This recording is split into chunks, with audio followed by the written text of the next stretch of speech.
అయితే మనం గమనించినట్లయితే షిమి దావీదును ఎంతగా శపిస్తున్నా దావీదు తిరిగి ప్రతిగా మాట్లాడలేదు. ఎందుకు ఇలా శపిస్తున్నావు అని కూడా అడగలేదు. తనకు ఎదురు కనీసం ఒక్క మాట కూడా పలకలేదు. మౌనముగా ఉన్నాడు. తనతో పాటు ఉన్నటువంటి వారికి రోషం కలిగిన అవకాశం ఉన్న వారితో కూడా అన్నారు, మీరు కూడా మౌనంగా ఉండండి. ఎందుకంటే దేవుని చిత్తము లేనిదే ఒక వ్యక్తి నాకు శత్రువుగా మారడు. దేవుని చిత్తము లేనిదే ఒక వ్యక్తి నన్ను శపించడానికి పూనుకోడు. ఒకవేళ యెహోవాయే ఈ షిమిని నన్ను శపించడానికి సెలవిచ్చి ఉంటే అది నేను భరించాలి. ఈ సమయంలో నేను మౌనంగా ఉంటాను. అది నా జీవితంలో జరగాల్సి ఉన్నప్పుడు మీరు దాన్ని అడ్డుకోవద్దు. దీని గురించి నేనేమి బాధపడటం లేదు. యెహోవా నాకు ఇది అనుమతించి ఉంటే, యెహోవా ఈ శత్రు ద్వారా నన్ను శపించడానికి అనుమతించి ఉంటే నేను వాటిని భరిస్తాను. మీరు కూడా మౌనంగా ఉండండి. ఒకవేళ నేను ఈ సమయంలో మౌనంగా ఉంటే నా శ్రమను బట్టి నా దేవుడు నా శ్రమను లక్ష్యం ఉంచి, నేను శపించబడుతున్న దాన్ని బట్టి, నేను బాధించబడుతున్న దాన్ని బట్టి కీడుకు ప్రతిగా నాకు దేవుడు మేలు చేస్తాడు. కాబట్టి ఈ సమయంలో నేను మౌనముగా ఉండాలి, మీరు కూడా మౌనంగా ఉండండి అని షిమి శపించిన దానికి బదులుగా ఏ శాపము పలకలేదు, ఏ సంజయ్ కూడా ఇవ్వలేదు. అలాగే తలదించుకొని వెళ్ళిపోతున్నా, ఇంకా వెళ్ళిపోతున్న వాళ్ళకి ప్రక్కగా వెళ్ళి ఎదురుగా వెళ్ళి ఇంకా రాళ్ళు రువ్వుతూ ధూళి ఎత్తి పడుతూ వాళ్ళ మీద విసురుతూ శపిస్తూనే ఉన్నాడట.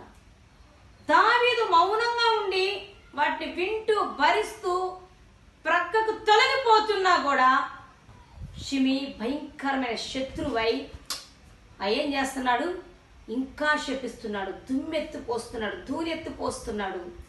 ఎంతో కఠినంగా వ్యవహరించినా అలాగే వాటిని భరిస్తూ మౌనంగా వెళ్ళిపోయాడట దావీదుతో ఉన్నటువంటి వారు.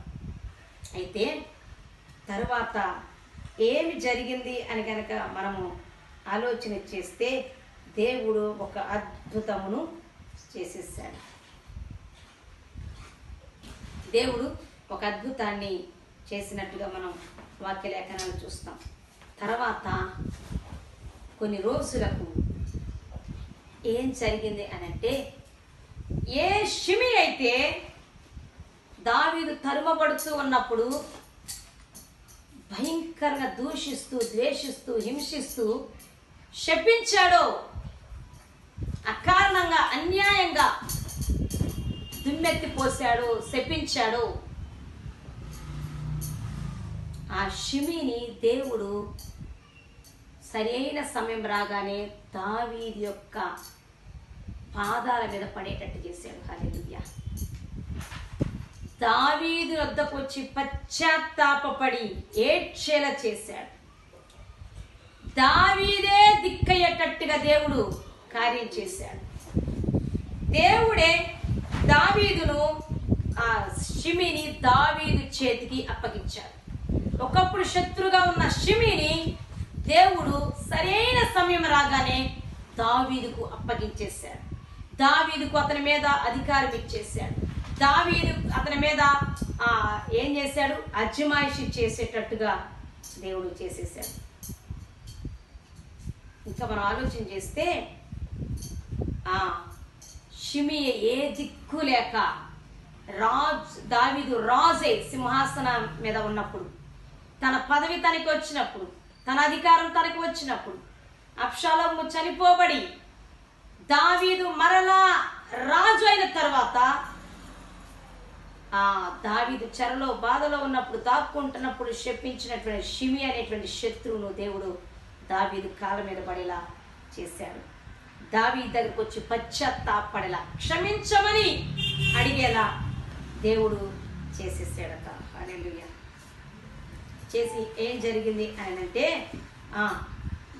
దావీదు, రాజా నన్ను క్షమించు, రాజా నన్ను క్షమించు, నేను నీ ఎడల అప్పుడు అట్టి పని చేయకుండా ఉండాల్సింది. నేను నిన్ను శపించాను, బుద్ధిహీనుడనై నేను నిన్ను శపించాను, నీ మీద ధూళి ఎత్తిపోసాను, నీవు ఎవరివో తెలిసి కూడా నేను నిన్ను శపించాను. నేను నీకు శత్రువుగా ఆ రోజున బిహేవ్ చేశాను. దయచేసి నన్ను చంపకుండా నన్ను నీ పనివారిలో ఒకరిగా నీ దేశంలో ఉండటానికి నాకు అనుమతి ఇవ్వు. నీ రాజ్యంలో నేను కూడా ఒక పని చేసుకోవడానికి నాకు అవకాశం ఇవ్వు అని అతనే తనంతట తాను తిరిగి వచ్చి దావీదు దగ్గర ప్రాధేయపడేటట్టుగా, పశ్చాత్తాపడేటట్టుగా, క్షమించమని అడిగేటట్టుగా దేవుడు చేసేసాడట. ఈ వాక్య భాగాన్ని మనం గనక బైబిల్లో చూస్తే సమూయేలు 2వ గ్రంథము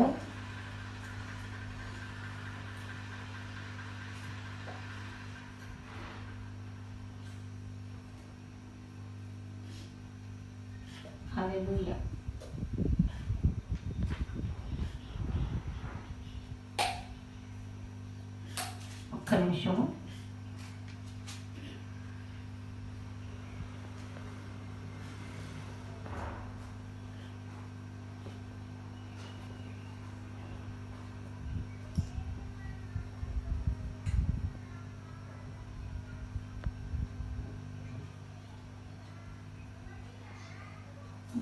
సమూయేలు 2వ గ్రంథము 19వ అధ్యాయము 16వ వచనం నుంచి మనం చూద్దాం.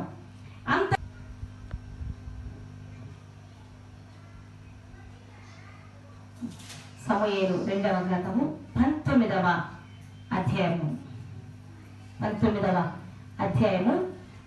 16వ వచనం నుంచి మనం చూద్దాం. అంతలో బహూరీమునందున్న బెన్యామీనీయుడగు గెరా కుమారుడైన షిమి త్వరపడి రాజైన దావీదును ఎదుర్కొనటకై యూదావారితో కూడా వచ్చాను. అతని యొద్ద 1000 మంది బెన్యామీనీయులు ఉండేది. మరియు సౌలు కుటుంబమునకు సేవకుడకు సిబాయిను, అతని 15 కుమారులను, అతని 20 మంది దాసులను వచ్చి ఇంకా 19వ వచనం నుంచి నేను చెప్తున్నాను చూడండి. 18వ వచనం నుంచి, రాజు ఎదుట నది దాటిని, రాజు ఇంటి వారిని అవతలకు దాటించుటకు, రాజు దృష్టికి అనుకూలమైన దాన్ని చేయుటకును రేవు పడవను యువతలకు తెచ్చి ఉండేది. అంతటా గెరా కుమారుడైన షిమి వచ్చి రాజు యోర్దాను నది దాటి రాగానే అతనికి సాష్టాంగపడి, నా ఏలిన వాడా, హల్లెలూయా,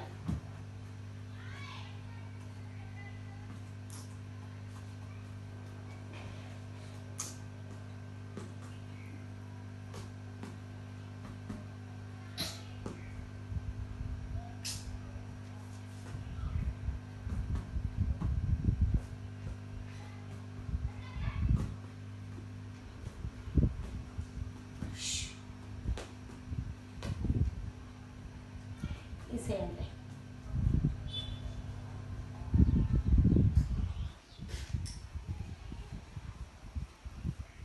ఇక్కడ అంటున్నాడు, నా ఏలిన వాడా.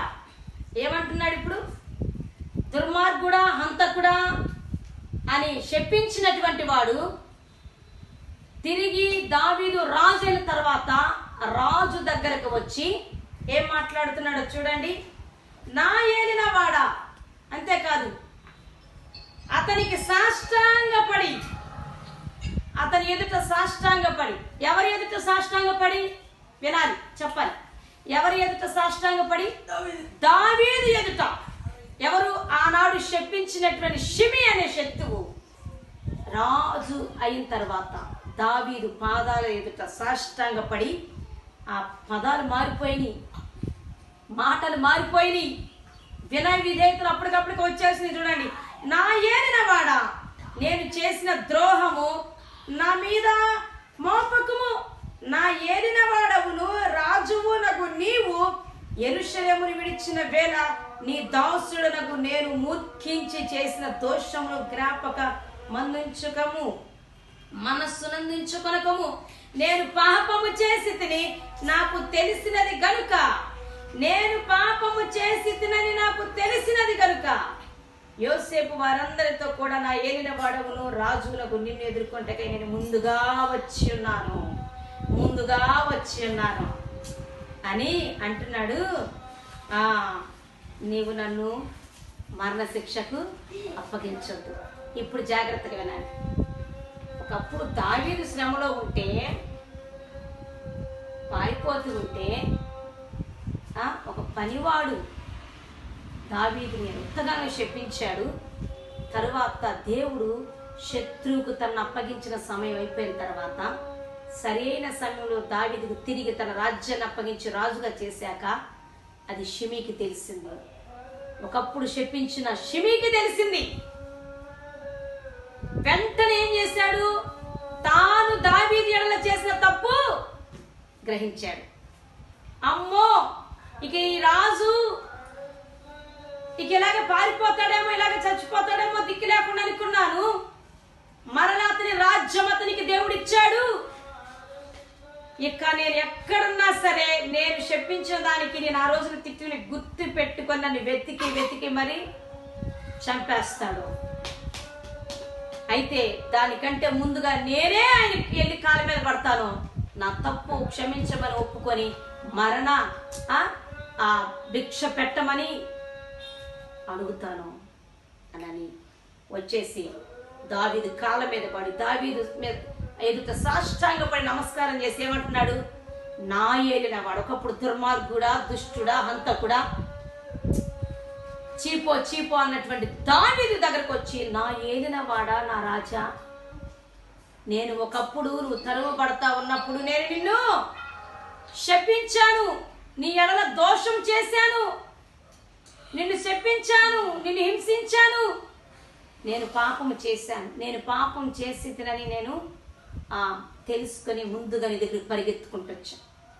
ముందుగా పాపం చేసాడని ముందుగా పరిగెత్తుకుంటూ రాలా. ఎందుకు పరిగెత్తుకుంటూ వచ్చాడు షిమీ? భయముతో పరిగెత్తుకుంటూ వచ్చాడు. అయ్యో, దావీదు రాజు అయిపోయాడు, ఇక నన్ను వదలడు అన్న భయంతో వచ్చాడు. ఎందుకంటే ఈ యొక్క షిమి యొక్క మెంటాలిటీ ఏమిటో క్లియర్గా మనకి ఇక్కడ అర్థమవుతుంది. ఊసర వెళ్ళి మనసు లాంటిదంట షిమి. ఎట్లాంటి మనసు కలిగినోడు చెప్పండి? ఈ షిమి ఊసర వెళ్ళి ఏం చేస్తుంది? రకానికి ఒక రంగు మార్చేస్తూ ఒక్కొక్క వేషం వేస్తూ ఉంటది. అట్లాంటి ఊసర వెళ్ళి మనస్సు కలిగినట్టు వాడంట ఈ షిమి. అంటే అందితే జుట్టు, అందకపోతే కాళ్ళు. ఆ రోజున దావీదు పరిస్థితి తరుముబడుతూ ఉందంటే ఏం చేశాడు? శపించడానికి పూనుకున్నాడు. ఈ రోజున దావీదే రాజు అయిన తెలిసాక ఏం చేశాడు? గతి లేక ఇంకొక రూపం మార్చి ఇంకొక వేషం వేసి నటించి ఏం చేశాడు? కాళ్ళ మీదకి వచ్చేసాడు. ఇదంతా దావీదుకు తెలియదా?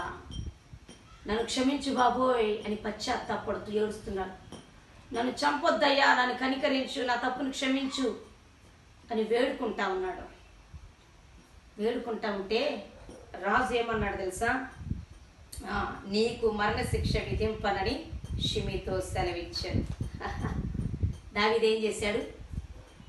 నువ్వు భయపడగాకు, నేనేం నీకు మరణశిక్ష విధించనులే, నువ్వు చేసిన తప్పు నేను క్షమిస్తున్నానులే అన్నట్టుగా అని అతనితో కూడా దావీదు ఏం చేశాడు? దావీదు కూడా నటించాడు. దావీదు కూడా ఏం చేశాడు? నీకు మరణశిక్ష విధించనులే అన్నాడు. అక్కడ మాట జాగ్రత్తగా మీరు అబ్జర్వ్ చేయండి. నీకు నేను మరణశిక్ష విధించను అన్నాడు, కానీ భవిష్యత్తులో ఏం చెయ్యాలో ఏం చేయబోతున్నాడో దావీదుకి ఒక ప్లాన్ ఉంది. దేవుడు షిమి యొక్క అంతమును ఎలా నిర్ణయించాడో దావీదుకి తెలుసు. హల్లెలూయా. అందుకని నటిస్తా వచ్చిన షిమీతో దావీదు కూడా ఏమన్నాడు? నేను కూడా నీకు మరణశిక్ష విధించను అని అన్నాడు. అలాగనా? అయితే కొన్ని కండిషన్స్ పెట్టాడు. నువ్వు ఈ దేశం విడిచి, ఈ పట్టణం విడిచి, ఈ ప్రాంతం విడిచి వెళ్ళకూడదు. వెళ్ళావా, వెళ్ళిన రోజే నిన్ను చంపేస్తాం, నీకు మరణశిక్ష.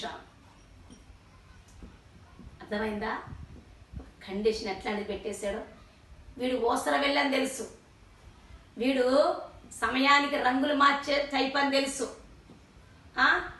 అందితే చుట్టూ అందకపోతే కాళ్ళు అన్నది దావీదు తెలుసు. దావీదు దైవ జ్ఞానం కలిగినటువంటి వాడు. అర్థమవుతుందా? తన ముందు తాను కూడా నటించి విడిచిపెట్టినట్టుగా విడిచిపెట్టాడు, ప్రాణభిక్ష పెట్టినట్టుగా పెట్టాడు, ఒక కండిషన్ పెట్టాడు.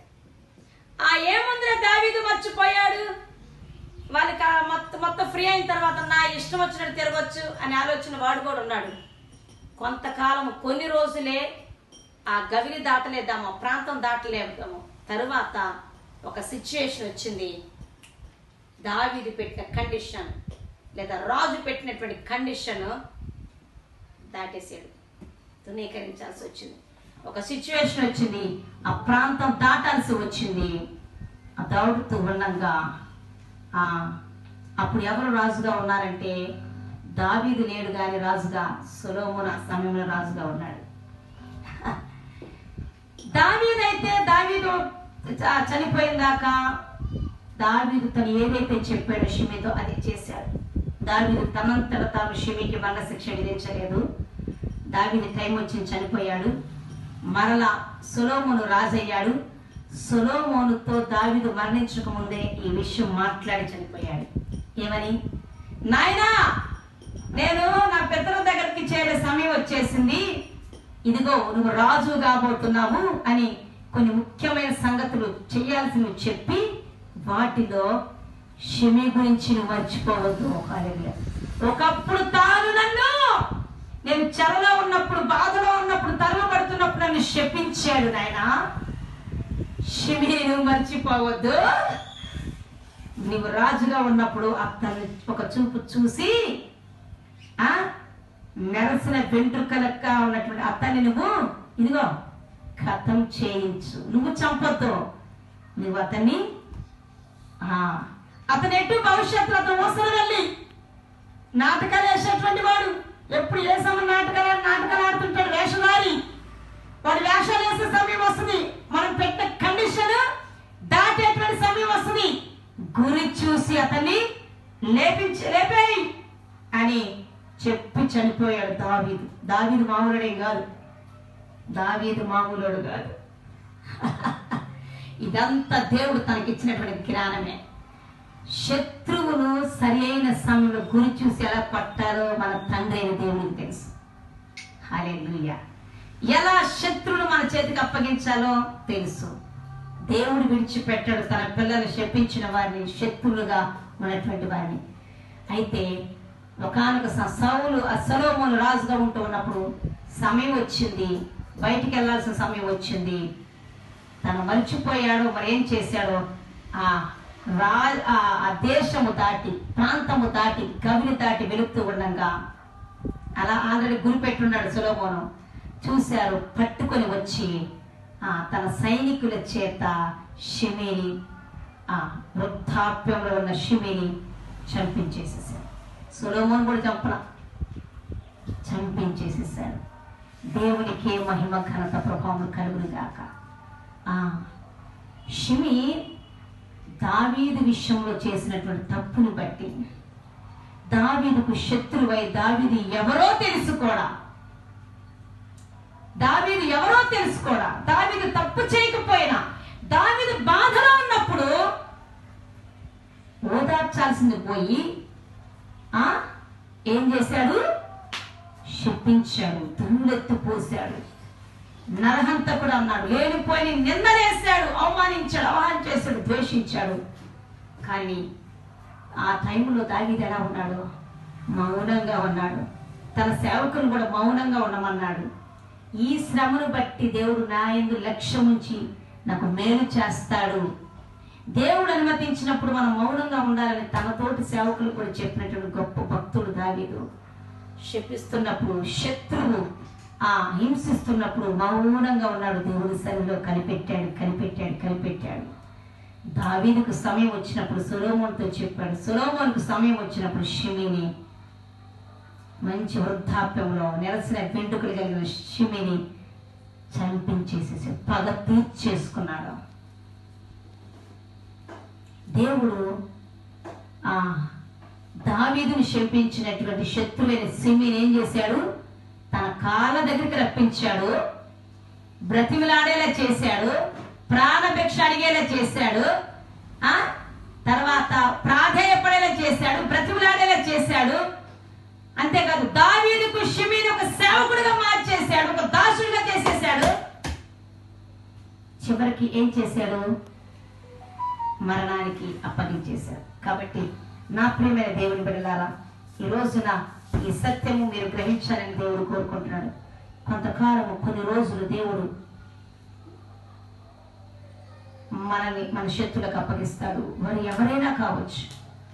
మనం తరువుబడుతున్నప్పుడు, మన బాధలో ఉన్నప్పుడు, మన చెరలో ఉన్నప్పుడు, దేవుడు మనకి కొన్ని శ్రమలను అనుమతించినప్పుడు, మనం ఏమీ లేనటువంటి స్థితిలో ఉన్నప్పుడు, ప్రతి పనికిమాలినోడు కూడా ఏం చేస్తాడు?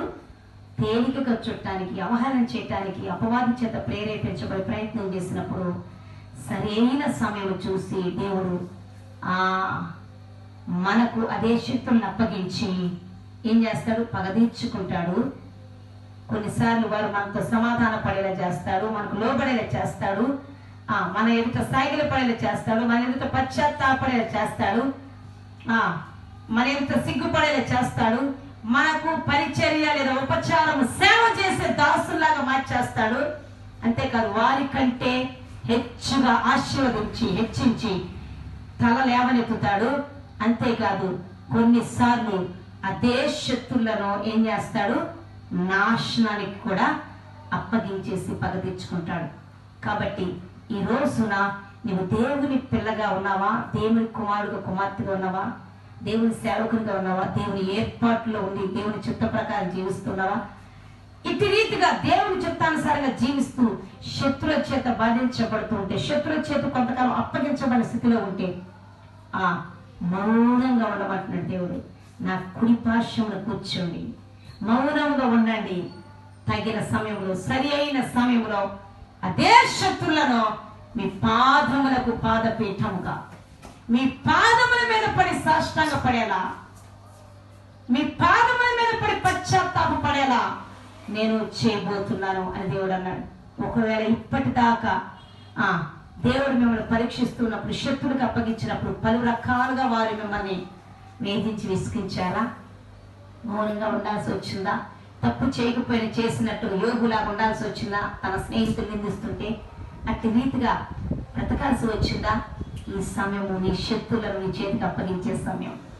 ఈ సమయము నీ శత్రుల మీద దేవుడు నీకు ఆధిపత్యం అనుగ్రహించేస్తాడు. ఈ సమయము నీ శత్రుల మీద నీకు అధికారం ఇచ్చే సమయం. నీ శత్రులు నీ పాదాల మీద సాష్టాంగపడి నమస్కరించేస్తాం. నీ శత్రుల యొద్దకు క్షమాపణ అడిగేటువంటి సమయం. నీ శత్రులు దేవుడిని ఆశీర్వదించాడని లేదా నువ్వెవరవో వారికి తెలియచేసాక భయముతో నీ యొద్దకు శత్రులు పరిగెత్తుకుంటూ వచ్చే సమయము. క్షమాపేక్ష పెట్టమని బ్రతిమలాడే సమయం ఈ సమయము. నీ శత్రులను నీ సేవకులుగా దేవుడు మార్చబోతున్నాడు. నీకు ఉపచారం చేసేటువంటి వారుగా, నీకు పరిచర్య చేసేవారుగా, నీకు దాసులుగా, నీకు సేవకులుగా దేవుడు నీ శత్రులను మార్చి నీ యొద్దకు తీసుకొని రాబోతున్నారు. షిమీలాగా. హల్లెలూయా, హల్లెలూయా. నీ ఎదుట నీ శత్రులు సిగ్గుపడేటువంటి కార్యాలు నీ జీవితంలో చేయబోతున్నాడు. దేవుడే నీ శత్రులను నీకు లోబడేటట్టుగా, నీతో సమాధాన పడేటట్టుగా చేస్తున్నాడు. అట్టి కాలంలో నువ్వు అడుగు పెడుతున్నావు గనక నేను దేవుడి కుడి పార్శ్వమున కూర్చొని తెచ్చాక తండ్రి అయిన దేవుడితో, యేసయ్యతో సహవాసం చేయి. నిబ్బరం కలిగి ఉండుము. దేవుని యొక్క కృపా కనికరములు నీ మీదకి రాబోతున్నాయి. దేవుడు నేను మహిమపరిచే సమయంలో నువ్వు అడుగు పెడుతున్నావు. అట్టి కృపా భాగ్యము వింటున్న వాళ్ళందరికీ, దేవుని పిల్లలైన వాళ్ళందరికీ, దేవుని సేవకులైన వాళ్ళందరికీ దేవుని చిత్తానుసారంగా జీవించొచ్చు. శత్రుల చేత బాధించబడుతున్న వాళ్ళందరికీ కృప దేవుడు దయచేయుగాక. ఆమేన్, ఆమేన్. ప్రార్థన చేసుకుందామా? మహాపరిశుద్ధులకు ప్రేమ కలిగిన తండ్రి, నేను స్తుతిస్తూ కనపరుస్తున్నాను. నా దేవా, నీ పిల్లలమయ్యేటువంటి అధికారము మాకు ఇచ్చినందుకు మిమ్మల్ని స్తుతిస్తున్నాం. ఎంత భాగ్యము ప్రభువా, మేము మీ పిల్లలమయ్యామంటే సృష్టికర్తకు కుమారులము కుమార్తెలుగా ఉండటం, సృష్టికర్తకు సేవ చేయడానికి పిలువబడటం, సృష్టికర్త ఆజ్ఞల ప్రకారం నడవటమే అదృష్టము ప్రభు ఈ భూమి మీద. దీనికి మించిన భాగ్యం మరొకటి లేదని ఈ రోజున మనకు జ్ఞాపకం చేశారు. అయితే తండ్రి కొంతకాలం నువ్వే మాకు శత్రులకు మమ్మల్ని అప్పగిస్తామని ఆ సమయంలో ఎంతటి పరిస్థితులు ఎదురైనా నా కుడి పార్శ్వమున మీరు కూర్చోండి, నేను మిమ్మల్ని ఓదారుస్తాను, బలపరుస్తాను, నా సన్నిధిలో మౌనముగా ఉండండి. ఆ తరువాత సరైన సమయంలో మీ శత్రులను నీకు అప్పగించి ఇదిగో ఇట్టి కార్యం చేయబోతున్నానని ఈరోజు దావీదు షిమిల జీవితం గురించి మాతో మాట్లాడావు. దావీదును షిమి ఎంతగానో దూషించాడు ప్రభా. తండ్రి, దావీదు ఎవరో తెలుసుకోడా, ఎంత యథార్థవంతుడో తెలుసుకోడా తండ్రి. ప్రభువా, అపవాది చేత ప్రేరేపించబడి దావీదు చెరలో ఉన్నాడని తెలుసుకొని ఇంకా బాధించడానికి శపించాడు, రాళ్ళు రూపాడు, ధూళెత్తిపోశాడు. కానీ నీ బిడ్డ కనుక, నీ సేవకుడు నీ జ్ఞానముతో నీ చిత్త ప్రకారం మౌనంగా ఉన్నప్పుడు ఆ శపించిన శత్రువుని దావీదు పాదాల మీద సాష్టాంగపడి పశ్చాత్తాపడేలా, క్షమాపణ అడిగేటట్టుగా, ప్రాణభిక్ష పెట్టమని బ్రతిమలాడేటట్టుగా నువ్వు చేసావు, నువ్వు రప్పించావు అతని పాదాల దగ్గరికి ప్రభా. ఆ తదుపరి తండ్రి ఆ శత్రువునే పూర్తిగా నాశనం చేసినట్టుగా నీ వాక్య లేఖనాల ద్వారా మాతో మాట్లాడారు. ఎందరైతే నీ బిడ్డలు శత్రువులకు అప్పగించబడి బాధించబడుతున్నారు వారందరికీ వారి శత్రువులను అప్పగించి ఇట్టి కార్యములు జరిగించి నీవు నీ పిల్లలకు తోడున్నావని దావీదు వలే ప్రభా వారిని తండ్రి ప్రభా మీరు ఆశీర్వదించి